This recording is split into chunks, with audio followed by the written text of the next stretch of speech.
What's up guys, SuperSaf here, and this is the brand new Xiaomi 11T Pro, not the Mi 11T Pro. It looks like Xiaomi are not using the Mi branding for this particular device. But anyway, this is the latest flagship from Xiaomi, coming in at a very competitive price. And I believe this is one of the first videos in the world with this, so a thumbs up for your boy would be appreciated.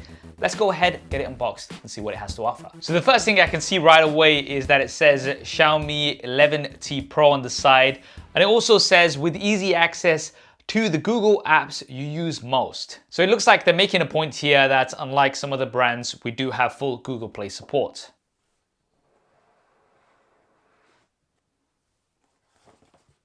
Right, so inside the box, we do get a SIM card tool. There's some paperwork, a clear case included out of the box, always a nice touch.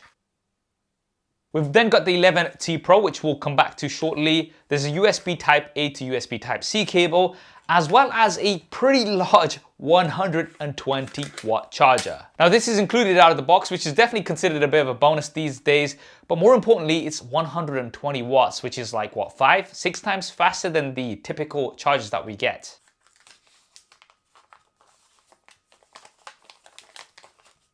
And here it is. I've got the Meteorite gray color. There's also a moonlight white as well as a celestial blue.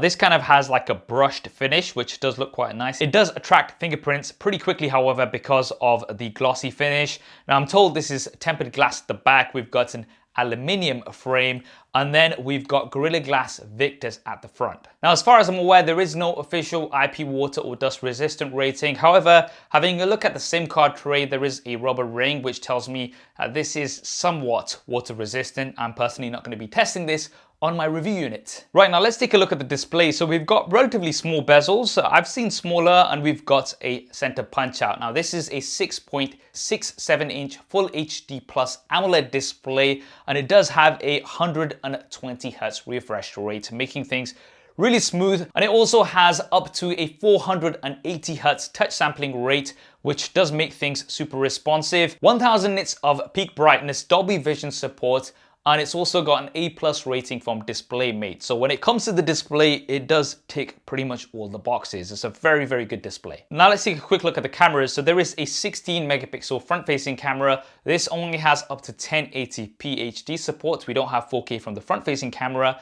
But if we look at the rear-facing cameras, we've got a triple rear-facing camera setup. Now the primary camera is a pretty large 108 megapixel sensor. This can record up to 8K video, and it also has 4K HDR10 plus support, which means you can get over 1 billion colors. Now something to keep in mind whenever you're shooting HDR on a smartphone is that to really appreciate that video, you'll need a display that can support that HDR. So it's gonna look great here on the display, but it's going to depend on where you view that video to. There's an 8 megapixel ultra wide camera, which has around a 120-degree angle of view.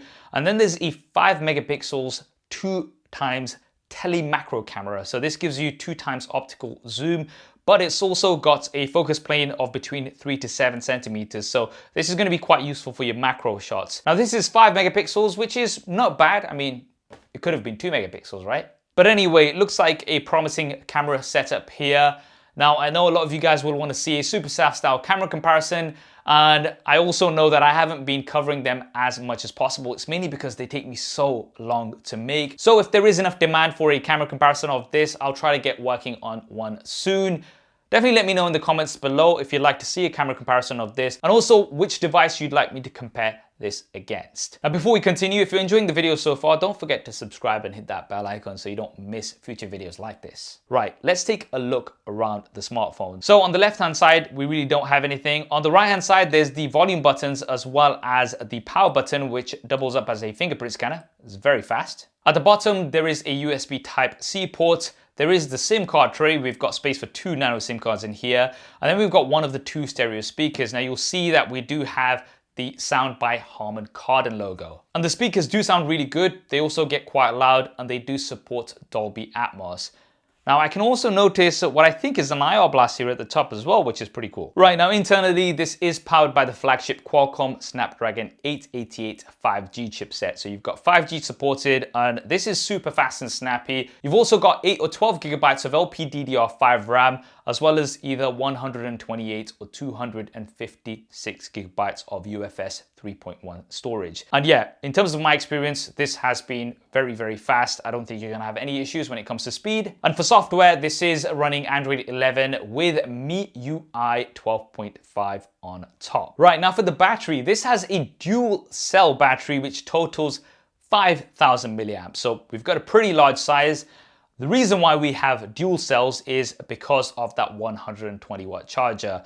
As far as I understand, having those dual cells means that they can both be charged at once, 60 watts each, which is what gives you that super fast charging. Now, Xiaomi say that you can get from 0 to 72% in just 10 minutes. That is insane. You can also go from 0 to 100% in around 17 minutes. As we know, towards the end, things do trickle down a little bit. But nevertheless, 72% in 10 minutes is absolutely awesome. Now, unfortunately, there is no wireless charging supported. But then again, considering that you do get a 120 watt fast charger that's included out of the box as well, I guess we can let Xiaomi off. Now, finally, pricing. This comes in at a pretty competitive price, in my opinion.